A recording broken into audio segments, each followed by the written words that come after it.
go ahead and get started today.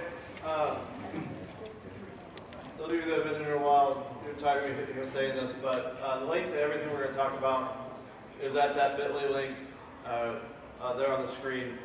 My contact info is there. Our links to our school district is there. So you're welcome to use those. You're welcome to contact me. You're welcome to share that with anybody that you want. I'll put that up again, so if someone comes in and is like, oh, why'd you get all the cool stuff? Just tell them they got to stay to the end now, since they showed up late. So, my name is Josh Allen. I am technically the Technology Integration Specialist at Lewis Central Community Schools. This is my 6th year there, and I've been on Twitter for a long time, and I've used Twitter professionally for a long time, and other forms of social media. And when I got to Lewis Central, they didn't have a communications department. We have 3,000 students. We're on that 3A, 4A border, so it depends on the time, depends on the year. We'll jump classes. And I said, well, who runs your Twitter account? Because I saw they had one that hadn't posted in over a year. And they said, well, a parent has it. I said, well, what's the password? They said, well, we don't know. I said, well, who's the parent? I said, well, we'll call them. It's fine. Well, their kid had graduated and he never returned our phone calls. So we had this random Twitter account that's out there. And so I said, well, can I create a new one? And they're like, well, sure. I said, well, what do I need to do? They're like, yeah, just go ahead, it's fine. Really? And I came from a much larger district of 10,000 kids that has 3 people on staff in the communications department, and everything is red tape. And so to come into a district where, I didn't have to go to the school board, they're just like, yeah, whatever, it's fine. A little overwhelming. So what we're going to talk today is how we can grow a school community through social media. And really, I've seen Joe present a number of times, and a lot of what you see is taken from his presentation. The ideas that he's shared. It was a little eerie. I thought maybe I should go up during his presentation and mention that I was going to talk about this in the next session, but I thought that would be awkward. So there's 2 reasons that we use social media. One is relationships. All of you, I think, are dealing with this right now because we all have to. Elections are different now, right? School elections are now with the general elections, which means people that maybe wouldn't go vote in your school elections are now going to be at the polling place and will be voting on, is it the RPS, revenue, whatever it is. Whatever we have to do now because of SAVE legislation. So SAVE got approved by the legislature, which is the tax on goods and services in your area that goes back to schools that we have to use on infrastructure. But now all school districts have to now put out and have the public vote on their revenue purpose statement. Well, so now we have these 2 things that are happening where people are going to all be voting at the same time instead of school being separate. And we have this thing where if you're not really educated about what that means, we've already had a community member in the superintendent's office saying, why are you increasing our taxes? And he's saying, no. Number 1, this isn't a tax on you. Number 2, it's already been happening for the last, I don't know how many years. So we have to educate the public on things like this. That's where the relationship piece comes in. Joe mentioned it during his speech. If the only time that you go out to your public is when you need money, you're not building a relationship. So we can build relationships among the community, we can build relationships among the students, we can build relationships between staff members. We have a lot of staff members that tweet back and forth to each other. We have 4 buildings. We have a pre-K 1, 2 through 5, we have a middle school and a high school. So they don't all see each other all the time, but they tweet back and forth about different things. The other thing is opportunities. I love the work that our school, and I know a number of your schools do, around trades and getting kids opportunities to experience what those are like, getting kids out into the public, getting kids working with companies. We can do the same thing with social media. There was an article last year that came out about how journalism jobs are declining, but marketing jobs are increasing. Because people are understanding now you can tell your story in a much better way, get your message out exactly the way you want it without having to go through the newspaper or television anymore. Lewis Central is in Council Bluffs, Iowa. We are not Council Bluffs Public School District. We're a separate school district. We have Council Bluffs, we have Lewis Central, we have St. Albert's, and we have a Lutheran school, Heartland, as well. That's a lot for one newspaper to cover, and that's just the education part of it. So we know that we have to get our message out, and we can utilize kids to do some of that. And so we're going to talk a little bit towards the end about how we're having kids and giving some of them those opportunities. Joe mentioned it during his presentation. Someone is telling your story. If it's not you, it's somebody else. I hear a lot, well, did you see what so-and-so said on Facebook last night? No, I don't.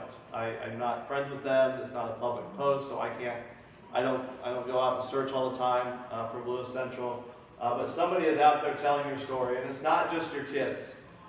Pew Research Center. So I've done this presentation a few times. So on the website, there's links to 3 different Pew Research. We're just going to cover one today. 93% of millennials own a smartphone, but 40% of that silent generation, which is born 1945 or earlier, also own a smartphone. 33% of that age group owns a tablet computer. 52% of baby boomers own a tablet computer. Social media is the interesting piece. You notice the top line there is your millennials. 86% use social media. That's not growing at like a rapid pace, but if you notice the silent generation down at the bottom, that has gone up. It's still 28%, but it's 5% increase in a short amount of time. So those people don't have kids in your school district, likely, but they may have grandkids or they still vote. So we have to build relationships with them. They have to see everything that goes on in a school district. And Joe brought up a good point. His homecoming video is the most viewed story that they've published. A lot of his views for the snow day probably came when other people picked it up, which is great. We find the same thing, that it revolves around athletics, and in Iowa, a lot of times it revolves around football, and it revolves around our fine arts. That's how we get people in the door, and then we can show them the rest of it. Hank Bounds used to be the president of University of Nebraska. When they were looking for a football coach last year, his comment was, football is the front door to the University of Nebraska. It's the first thing you hear about. If you ask people just off the street, what do you know about the University of Nebraska? Football's the first thing that comes up. Okay? So we have to take advantage of those. That doesn't mean we're not sharing where everything else is going on. You have to share everything, the academics, all the different activities that are going on. But honestly, you have to take advantage of those sports or those activities or those clubs that really bring people in, that the general public is more interested in. Last year we went to the UNI Dome for the first time ever. That, for a long time, that was the largest, most reached Instagram post that we had ever had, because people rally around that. So we have to take advantage of that so we can do the rest of it later. So 6 years ago, we created these accounts. I'm going to kind of run through what we use each one of them for. Joe mentioned this morning they have 3. They use Facebook, Twitter, and Instagram. I'll talk a little bit about what we use some of the other ones for. Facebook is what we call evergreen content. Facebook runs off an algorithm now, so when you post something out, someone might not see it for 2 days, just because of machine learning and the way that Facebook runs. So we can't do, I don't feel like you can do daily, hourly updates versus Facebook, because you'll have, we like to do in-game updates of sports. So like first quarter, second quarter, third quarter, fourth quarter. You can't do that on Facebook, because someone's going to see second quarter before they see first quarter, or the final and they'll be really confused. So evergreen content is based off algorithms. It is our largest audience. We have more Facebook followers than we do students in our school district. We crossed that plateau this summer for the first time, which is kind of cool. We have a lot of non-child households there. It means like grandparents or just community members that either have kids that are too young or too old, people from outside the district. This is where we expect, because of that, because of bullet 2, we expect bullet 3. The quality has to be the highest. Our writing can't be like text-based like it can on Snapchat. It needs to be a little bit cleaner. We do Facebook ads. Full disclosure, we're probably going to do it when we start hiring teachers this year. We may venture into doing that like in college towns as well. Facebook ads means I don't have to do it just in my area with my newspaper. It's a whole lot cheaper to run a Facebook ad. You control how much money you spend. The newspaper's like $900 for a weekend. And we just talked about how journalists are losing their jobs because papers aren't getting exposure. I can tell you exactly how many people see our Facebook ad. We just had to hire a baseball coach this year. After the season, we had like 27,000 people saw our Facebook ad for a new baseball coach. So, Facebook ads, live events. For the past 3 years, we have had a principal or assistant principal read a bedtime story to kids the night before school. So I just make them an administrator on our Facebook page. They hit go live and they read a book. They have one of their family members record it or post it. It goes really well. I actually had a principal cuss on the video. That was awkward because I was in my car driving and watching.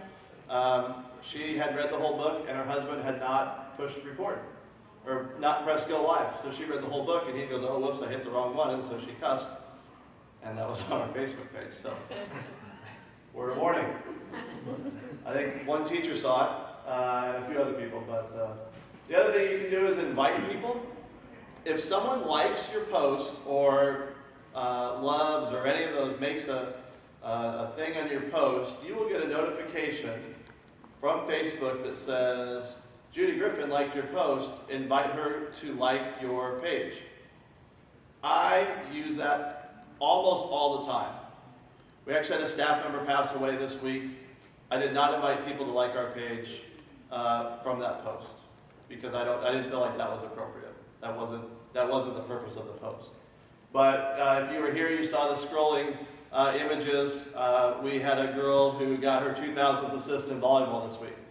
I think we added 10 new people to our Facebook page just from me inviting them because they like that content. So last year with our football season, we had a great football season. We added 200 people just during the football season to our Facebook page. So take advantage of those moments when that is generating views to add to your base.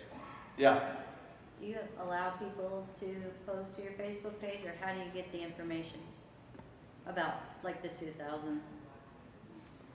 I mean, are you everywhere? No, it's because so that's a great example. So for that, I got that picture from our volleyball Twitter account.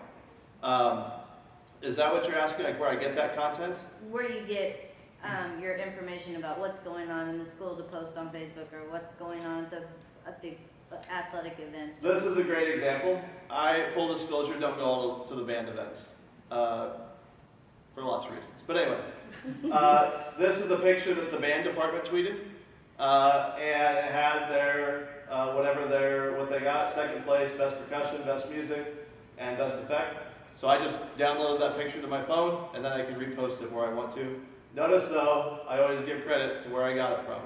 I have talked to a lot of those staff members and those who runs the Twitter account, and even local photographers. We have a verbal agreement that as long as I, tag them somehow, that I can use their content for free. It's great. It's free advertising for them. We do. I'll get to the Instagram one example in just a minute, but yes, I follow all of our Twitter accounts and get content from them. And please, that's great. Thank you for asking questions during. I'm more than happy to do that. Flipboard. So this is one that, how many of you use Flipboard? 1, 2, 3. Okay, that's what I thought. Flipboard is one of my favorite all-time iPad apps. I've used it since it first came out. I refer to it as a 21st century 3-ring binder.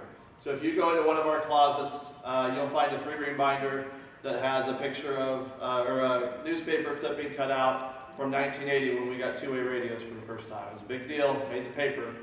Flipboard is like the 21st century version of that. There's lots of things you can do with Flipboard. You have magazines that will either, you say what topic you like and it will go out and curate the internet and bring them to you, or you can make your own. So what I do is, from Twitter, if I'm on my phone, if I click the share button, Flipboard is one of my options because I have that app on my phone, and I can just flip it right into my Lewis Central magazine. In the Chrome browser, there's I think in other browsers too, but I use Chrome. There's a button that I click on that then sends that tweet, that news article, that Facebook post, anything that is on the web can be put into our Flipboard magazine. And then a couple times, probably a couple times a month, I'll put that on our Facebook page. Hey, I forget what the one we did last week was. I don't know. Like, oh, we had conferences last week. So, hey, this is what we've been working on the last few weeks. I used to give credit to whoever I put on the front cover, because you can take whatever picture you want and add it as the cover image. So I would say, LC Cheer, thanks for cheering on the football team. You made the cover of the Flipboard magazine. So to get people to look at it. Since we started this 5 years ago, 6 years ago, I put 9,000 things into this magazine. So 9,000 collections of different content, all into one spot that anybody can use. You don't need the app to actually view it. You can just view it in the web browser. It looks nicer in the app. But you can just view it off the web. You don't need an account. So bringing all that content together. I don't worry about followers here. We have, I don't know, that says 300, that says 163. It's probably a little bit more now. It's kind of an older picture. I don't really worry about followers with that. I just reshare it on our other places. So, and like I said, anything from the internet you can do.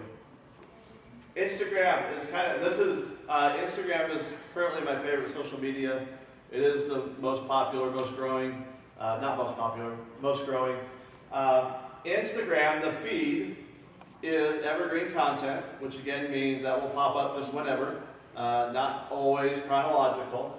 So we do that. It's the biggest with students, but actually I was looking the other day, our highest percentage of followers is people that are 35 to 44, which I thought was interesting. I was surprised by that. I thought it'd be a little bit younger. We also use across the bottom, we use Instagram stories for day of content. So this picture right here is one of our runners. When I upload that to Instagram stories, one of your options there is to tag an account. And so when I did this, it's not on there, you can't see it, but I tag the person who took the picture, which is one of our photographers in the area. So they get the pub, they can reshare that if they want, and I get quality pictures, which is great. The middle one that you see there, we don't necessarily travel to different games, but we'll try and do home games if it works in my schedule. I have 4 kids, so my schedule is not very long.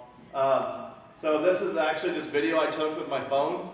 Joe mentioned it. You can do almost anything you want with your phone now. It's just a video of a touchdown run. That means I have to be on the field and I have to be recording everything.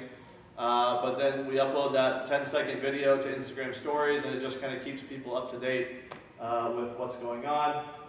Bottom right, we had cross country canceled last week because we almost had to build an ark with all the water that we had.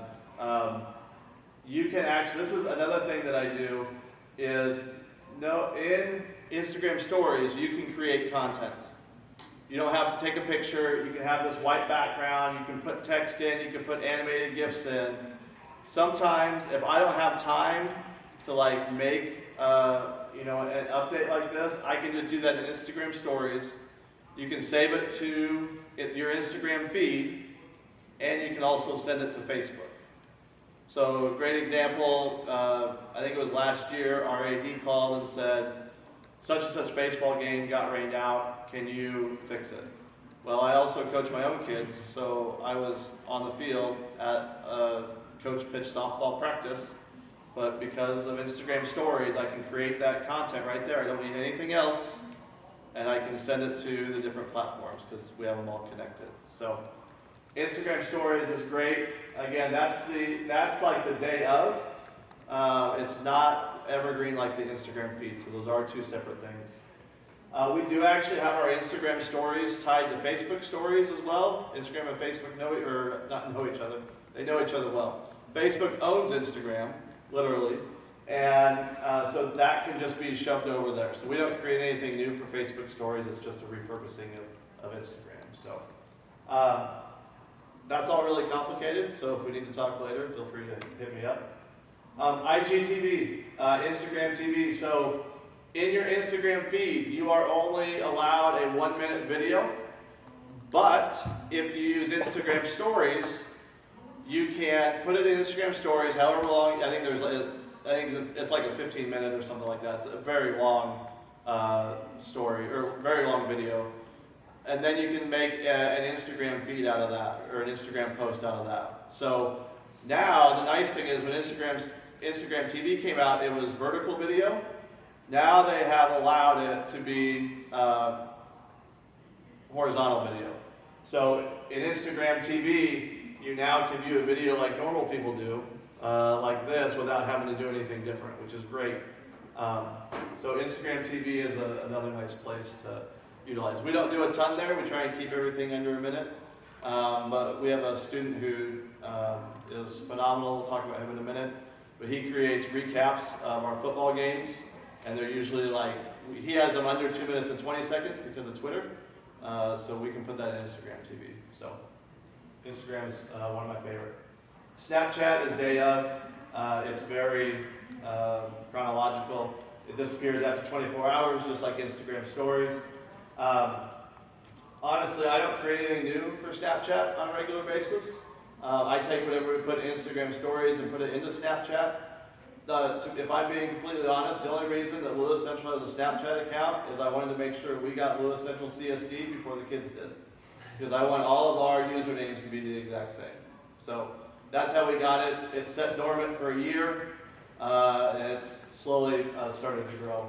The other nice thing about it, though, is it does actually let you add a link to certain things. So if we put our football hype video up, we can put a direct link to the where the game is going to be broadcast at. This is another great example. So I took this picture at a volleyball game. It was a phenomenal game.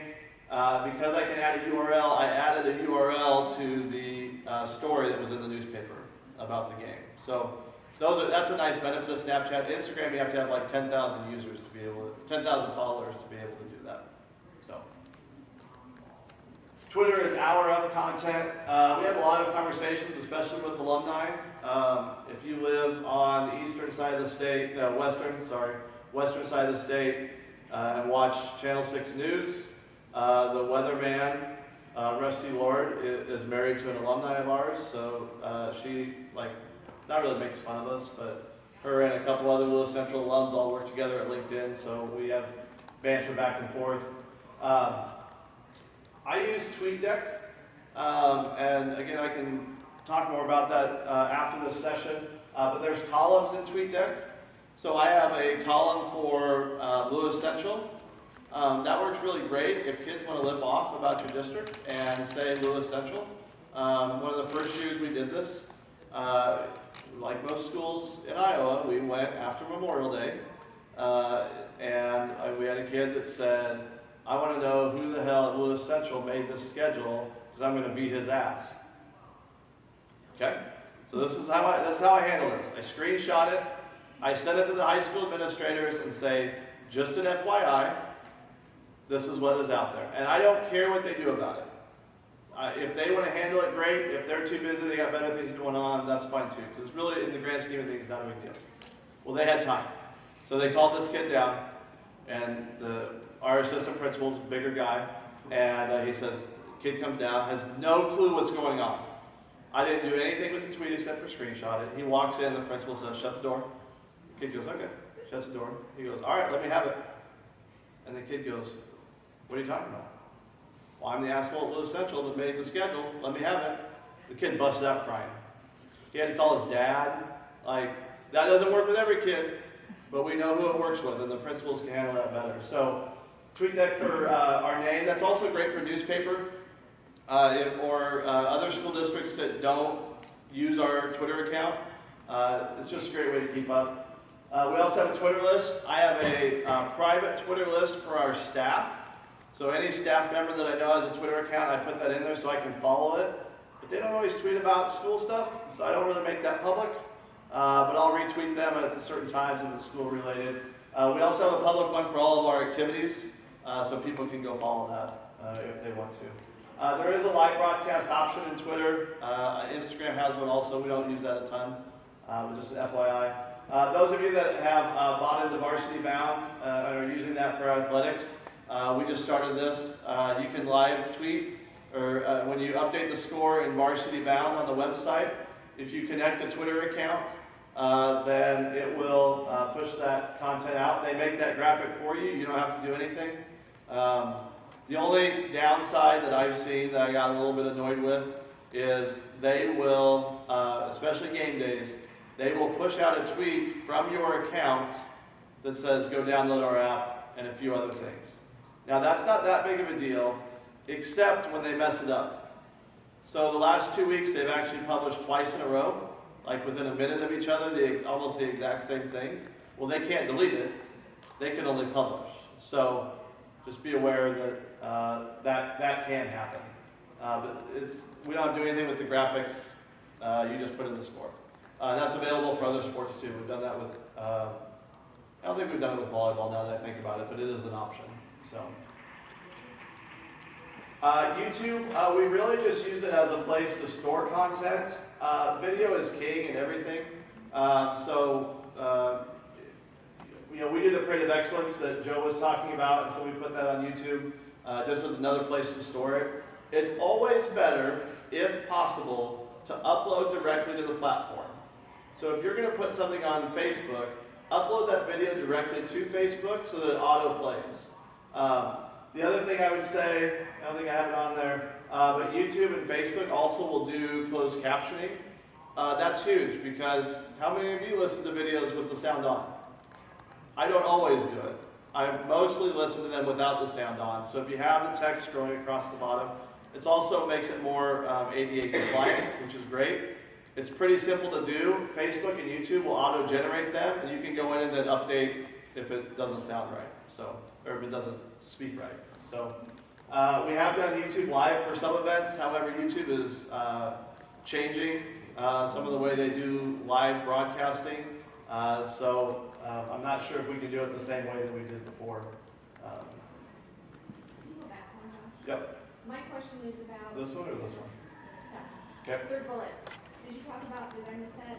Why do not share your YouTube links to your social media? Because they don't autoplay. Oh, If you don't have to. So Twitter's limit is 2 minutes, 20 seconds. Instagram, depending on how you do it, can be a minute.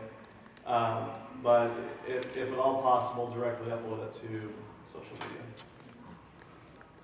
media. Whether you like it or not, Facebook is probably still king in your area. This is the exact same post. Snow School last January. You notice on the left-hand side, that one got 2.4 thousand views. On the right-hand side, they got 259 views. So no matter how much I like Instagram and how much I can despise Facebook, the reality is that's where people are. And they do a really good job of sharing. So, oh well. All right, so if you're just getting started, or kind of wondering a little bit about how we got started, number one is to know your goals. We have 3,000 students roughly in our school district. We're not going to have 10,000 followers on any of our accounts, and that's totally fine. That's not the purpose of it, but think about why it is that you're gonna set out on this journey. Okay? Is it to share athletics? Is it to share academics? Just have a purpose for why you're going to do what it is that you're going to do. I totally steal ideas from everybody else. Most of what I have is not my own idea. We may tweak it a little bit, but I follow a bunch of cool accounts. I follow a ton of school districts just to get their ideas. A great example, I follow an account, Davidson Academy, which is a private school in Nashville, Tennessee. The other day they must be on fall break or something like that, and they put like, what are you doing over fall break? And I'm like, well, we got a 3-day break. Why wouldn't I do that? So in Instagram stories, you can create a question, and I just said, what are you doing on fall break? Literally 360 people saw it, and I had probably, I think, 15 responses. And here's the thing, they were all appropriate, which might be the most shocking thing to me, that no one said anything inappropriate. But it was like, going to the Iowa game, going to the Nebraska game, and I responded back. So like the one that went to the Nebraska game, I said, sorry about that. And then another one said went to the Nebraska game. I go, you should have carpooled with the person before. And, somebody said, well, what was the score what was the score of the game versus Harlan the other night? And I just put, don't ask, we're not talking about it. So, you know, just kind of having fun with the kids. But again, ideas I get from other people. So we steal a lot from colleges and universities as well. Trying to figure, actually on the Instagram stories you saw our list of academics for the day. I got that from the University of Nebraska. They used to do that as a weekly thing. Here's what's going on every day. And I see other schools that are doing that now too. So once you have a template made, it's not that hard to just put in a new picture and retype what's happening. Colors and fonts, be consistent. One of the links on the website is to a podcast about photos from Class Intercom. And it just talks about if you're scrolling through a Facebook feed, you should kind of maybe have a good idea if you see text and color scheme of what school district that is. Don't try to use every single color scheme or every single font. We use Open Sans a lot, and we use some version of Times New Roman. It's not always in there, Times New Roman. I laughed when they said, well, that's our font. I'm like, Times New Roman, did we make this on a typewriter? Anyway, that's what it is. That's what we live with. So find a couple fonts that look good, that you like. I mix it up a little bit, but a lot of times it's Open Sans. I like it, it's clean. It's usually a little bit thinner. Colors. I don't have our color memorized. I have this Chrome extension called Color Pick Eyedropper. I will just go, if I need the blue that is on our website, I literally go to our website, click on that, click on the blue that I want, and it tells me what the color code is. And then I can put it into Canva, I can put it into Photoshop, anywhere that you're doing color. Google Slides, you can put that anywhere. So that's a free Chrome extension. Again, the link's on the website if you want to go to that. Find a hashtag that's unique to you. When I started, the school accounts would use like Titan Nation or Go Blue or whatever. Well, that's fine, except Tennessee Titans use Titan Nation. They're kind of a big deal. Probably going to be always a bigger deal than Lewis Central. And Go Blue, I'm a Nebraska fan, some of you probably aren't, but one thing we can all agree on is we don't like Michigan. So, Go Blue is Michigan's, and we're not going to overtake that anyway. So, we actually have two. Hashtags are like TV channels. My good friend Craig Badura says that. If I go to a hashtag, I should know exactly what I'm going to get. If I go to the Food Network on TV, I shouldn't see National Geographic stuff. I'm expecting to see food stuff. Hashtags are the same way. If I go to LC Titans, I should see stuff about Lewis Central. We have more hashtags that I would like. Each of our buildings has one. We also use Inspiring Excellence LC because Inspiring Excellence is not unique to Lewis Central. So if you have too many, you really don't even have one. So try to be consistent with a common one. I want to talk real quick about different types of posts because not everything that we do is like full-on production, and it doesn't have to be. Okay. Number one, actually, Devin Schoening, who got the award this morning, him and I worked on this a couple years ago for a presentation. Text only is one type of post. These are usually quick and informative. You can do it right from your phone. Really not too hard to do. We've got the hashtag in there. It's not very eye-catching, okay, but it's quick. It gets information out. I would guess a lot of your athletics is like this, like be at practice at 3:45, pads and shorts for football practice today. It does its job, but it's not very eye-catching. Heather Callahan had a great quote when we were talking one day, and she said, images really stop your scroll. So if you think about it, if you're scrolling through Facebook, Twitter, Instagram, obviously, but Facebook and Twitter, if there's an image that pops up, most times it will at least cause you to pause and see what that is. You may not read the whole tweet, it may be 30 seconds, but you pause. So I would highly encourage you to at least start with images somehow. Devin and I qualify that as like a number 2 or a second level post. Text with images. This takes little to no editing. This is our science teacher. He just actually posted this morning. They're doing some other thing that I don't understand because I was a 5th grade teacher, not biology teacher.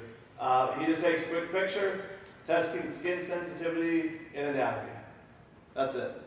He's not creating a story, he's sharing the story. He's just documenting what's happening. If you notice in the two of the posts that Joe showed this morning, Homecoming, do you know what that post said? Homecoming 2018. That was it. Didn't need to say anything else. The post for the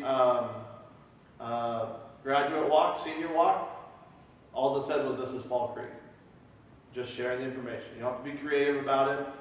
Just putting the information out there. This is a little bit more advanced, so having a text with photo. It is aesthetically pleasing. It usually requires a third-party app. You see, this is our cheerleaders. They use PicCollage a lot to put pictures together. As I mentioned, though, with Instagram Stories, you can kind of do it with that. Instagram Stories allows you to write text on top of images. It allows you, or on videos. So there can be a little bit of that done with this. But PicCollage is a nice free app that you can use. A couple others. Canva is phenomenal. Canva is a free web-based one that you can drop pictures in. They actually have templates for the different social media, so you don't even have to know like what works best for a Twitter post. It has that as a default in there that you can use. Same with Instagram, same with Facebook. It even has like Facebook event headers. So like all of those are different sizes. A Facebook post, a Facebook event header, Twitter header. It will do all of that for you. Photoshop is darn expensive. But if you look at some of these jobs that kids can go into with marketing, social media, digital media, they all ask for, 9 times out of 10, for familiarity with the Adobe Suite. So if you have the opportunity to do it, get your kids involved with that. Adobe Spark is free. It does let you do video, images, and like web pages. I was actually talking with a teacher last night at the social, and he was showing me, I forget the Twitter account now, but there's a guy that does a recap of the Iowa Hawkeyes games, and he does everything in Adobe Spark. So you scroll through, and it's like new pictures, text is on there, it looks fabulous. So there's a lot you can do with Adobe Spark for free. Text and edited multimedia. This is where kids are amazing. This is a green screen, actually, with our volleyball team, or basketball. I have a student that does that. He does want to do this in college, so he is building his portfolio, which is fabulous. We do this for most of our sports. We have yet to figure out what we can do with wrestling and track and field and golf that doesn't involve somebody getting hurt, or it's hard to kind of mix some of those up, so we're still working through some ideas. But every home game, we post a video to either, a combination of their accounts and our district account, just saying, hey, there's a home game tonight, be there. And it's videos like this. They're 10-second clips, but I have a student that does this. These are highly engaging. These are our football one. I said last year we went to the UNI Dome, highest rated. That was until our first football game of the season and our new video that came out this year. So that overtook it. This is why. Videos are huge. Social media trends for 2020 and beyond. 56% of internet users watch video on Facebook, Instagram, and Twitter. It is extremely engaging. If you think about even, however many years ago that Vine was popular with 6-second videos, TikTok's popular now, that's video-based. Snapchat is a lot of video-based or pictures. Everything goes back to video. So if you can find a way to create short things, do it. A couple apps to use. Adobe Premiere Pro, again, like I said, that's industry standard, whether we like it or not. Headliner is actually a free web-based one. So we have Chromebooks. If students are using the Adobe Suite, they're doing it at home. But a Headliner is great because it has some of those video templates. So if you want to put it on Instagram, it has a square template for you that you can put content in. You can add text. You can add audio as well. And then Adobe Spark, again, has some template videos that you can put in there. The other thing to go along with that is music. Carter, the senior that creates all of our videos, mentioned to me that he put a soccer video out last spring that got taken down by Twitter because he put just like a random song in it that was copyrighted. So I reminded him, I had already told him, to use copyright-free music. It's not great, but it's free. You can subscribe to services. So on the left-hand side, YouTube has their own audio library with hundreds of MP3s that you can download. You can filter by the type of music you want, the feeling you want. That's all free. Right-hand side is a website called Ben Sound. Ben Sound has some that are free and some that are paid, and there's others that are out there, but just use those.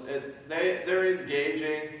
No, it's not like the #1 hit on the top 40 chart, but it does give you that a little extra benefit there. The other thing that we've done, we were one of the first high schools in the nation to use OpenDoors. OpenDoors is a platform used by the NFL, Major League Baseball, 60+ universities around the country to deliver content to athletes. I will caution you that I'm not 100% sure we're going to do this next year, to be fully transparent, because our kids really haven't bought into the idea of the school district sending you stuff to put on your social media platform. So we're still working through all that. We're still only like a month or two in. But the other thing that this has allowed me to do is send stuff to our volleyball account and our football account. I create content in OpenDoors. They get a text message. They can look at the content and they press approve, and then it goes out to their accounts either at a specific time or right away. So if you think about who like really gets the most out of this is these sports people that have marketing departments or universities that have these marketing departments that have the time to create all this stuff. I don't know that we're going to get our money's worth out of it. There's, I think, like 5 or 6 schools in the country that are doing this. It's a lot easier than sending a picture to a football coach and saying, hey, would you post this and this on your Twitter account? But we'll see. So the platform is phenomenal. It is, I mean, it's amazing what they can do. They're actually based out of Lincoln. I don't know if we'll have to see. Hopefully we'll be able to get more use out of it in the winter and spring. You know, I mentioned I'm a technology integrationist. Social media is supposed to be like 5 to 10% of my job. It sometimes is that, not all the time. But one of the things I've been pretty adamant about is involving kids. How can we get kids those opportunities to start creating content for really a brand, which is our school district. So we do that not this way. We do not just give a sticky note to the kid and say, here is our Twitter account, here is our Instagram account. They're all the same, you can just use it for everything. That's not how we do it. We use a product called Class Intercom. We do pay for this. It is a paid service. But Class Intercom, what it lets us do is 2 things. Number 1, it's our scheduling. So does anybody here use Hootsuite? So Hootsuite allows you to schedule things for multiple accounts at one time, which is great. We get that with Class Intercom, but what we get with Class Intercom is the ability to add kids in here. So kids can create content, they can go take the picture, they can go craft the social media message, they put it into Class Intercom, say this is when I want it to go out, this is the channels I want it to go to. When they click submit, it goes to either myself or the journalism teacher for us to approve. So I can look at it, I can say, okay, we need to change this, we need to add this hashtag. I click okay, it goes out on the district social media account. So kids are creating content that gets seen by a large audience. A great example, it's not on here, but earlier you saw our wall that says bleed blue with the Titan head on it. That was an accident. The student who created that post accidentally put it on the Lewis Central CSD account instead of the high school account. I loved it. I thought it was great. So I, of course, approved it before he could change his mind. we had 300 likes on Instagram and had like 5,000 views or something like that on Facebook. The kid's like blown away. Like he thought it was like, oh, no big deal. Go down with the cell phone, snap a picture, and throw it up. But it was new. You know, it rallies around athletics again. So it was pretty cool to see. But all that's done through Class Intercom. You could do that with Google Drive, Google Classroom, whatever the office one is, OneDrive or whatever it's called. But this lets kids create the entire process, and it is really no work for you. And you can do this on Google and Apple? It's all web-based. It's all web-based. Okay. It's web-based. There is also an app, so like I'll get a notification, and I can just approve it right there. But it's mainly web-based. Kids can do it from there. It's phenomenal. You can add notes in there. So like for a while, I had a student, and I'll talk a little bit more about this, but she was an intern, so 2 hours a day she was working with me. She would put notes on what this was for. So like this is for Instagram stories to go out on whatever day. So yeah, all that can be done through the web. They have, between Iowa and Nebraska, they have about 50 plus schools. They're actually in 25 different states. So it is growing. It's a growing company. It's actually based out of Nebraska. So how do we get kids involved? I need a couple words. Okay, all right. 12:05, right? One time I totally blew through the end time and didn't realize it because I had the schedule wrong. So we don't just yell, hey kids. One of the things that we did, we have our journalism students. They are all creating content. A lot of that is for, they're all in Class Intercom. It's unlimited for the amount of student accounts and teacher accounts you have. You pay by the number of like district or building level accounts that you have in there. So we have our journalism kids doing it. We have an internship class where students, usually seniors, if you take internship A, on Mondays you're in class, and then Tuesday through Friday you are out working at an internship. So sometimes it's an accounting firm, sometimes it's the local hockey team. It's all over the place, whatever kids want to do, but it gives them experiences. We have had 2 or 3 kids from there in the last few years that come make social media content. A lot of times it's the activity list, but they just get practice doing that. The other thing is, honestly, I emailed out to all the staff, or all the students, and I was like, hey, is anybody interested in this? That's how I found Carter, who does all the really, if you see anything that's really, really good, especially related to athletics, Carter Wells did that, not me. I've had him for 2 years. He has been phenomenal. So you don't need a ton of kids to do that. The other thing we're starting on Thursday, because I see the writing on the wall that Carter is not going to flunk his senior year and be back, is we're calling it the AV Club. And before you knock it, I didn't know, I thought that was old. Apparently it's in Stranger Things, but I don't watch Stranger Things, so I've been told it's going to be cool for the kids. Whatever, that's fine. So we're starting an after-school club around creating content. So hopefully that starts on Thursday, so we'll see how it goes. The other thing is, we have an influx of 6th graders. My license is K6, so I might be teaching an exploratory class here in the next few weeks around content creation to get those kids excited. So anywhere that you get, there are more middle schools than you would know have some sort of digital media content creation that has replaced like your computer apps course. If you pay for Adobe, you can get them into Adobe Spark, and they can use that on their Chromebooks. You can use Canva, depending on how old they are, but there's a lot of free resources that you can use. On the website, if you came in late, I'll put the website up in just a minute. There's a few different resources. The top middle one is one I created for when we have interns that come in. I actually don't like the word interns. I'm going to change that to like content creators. I haven't done it on there yet. But just like, this is what we expect. This is where you can go get like our LC or the Titan Head. Here's links to that. But this is what I expect. When you go into an elementary classroom, you need to ask the teacher, are there kids in here that can't be shown online? Doesn't matter why, and I tell them that. There's lots of reasons for it. But you need to make sure that those kids don't get in post. Because honestly, I'm not going to check it before I post it. I'm relying on the teacher and who's ever creating it to do that. So there's a lot of resources in there for that. Bottom left-hand corner, Class Intercom. You do have to register with Class Intercom. You have to put your email address in to watch their webinars. If you're not comfortable with that, I understand, that's fine. But they do have a ton of great resources. that you can get for free, other than putting in your email address. And on the bottom right-hand corner, Clay Reisler, who has is in a similar position to me in Pulaski, Wisconsin. Him and I collaborate on the social media for schools, Flipboard magazine. So if Flipboard's something you're interested in, you can check that out as well. All those links are on the website. Last thing I would say, the biggest thing for me is this has challenged me to be a creator myself.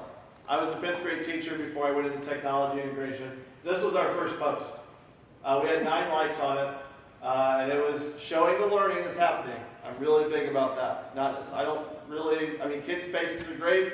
What I've learned is parents know what their kids wore to school that day, so they'll still like it if they see what they wore. This is one of our more recent ones. I mentioned that this was our biggest views, 1,200 views from our first football video this summer. Not bad, considering we only have 1,100 followers on Instagram. So we had more views than followers, which is awesome. So I challenge you to do that. If you have questions, my email is up there. I can stick around and answer them, but I know it's lunchtime. So thank you so much for coming. I appreciate your time.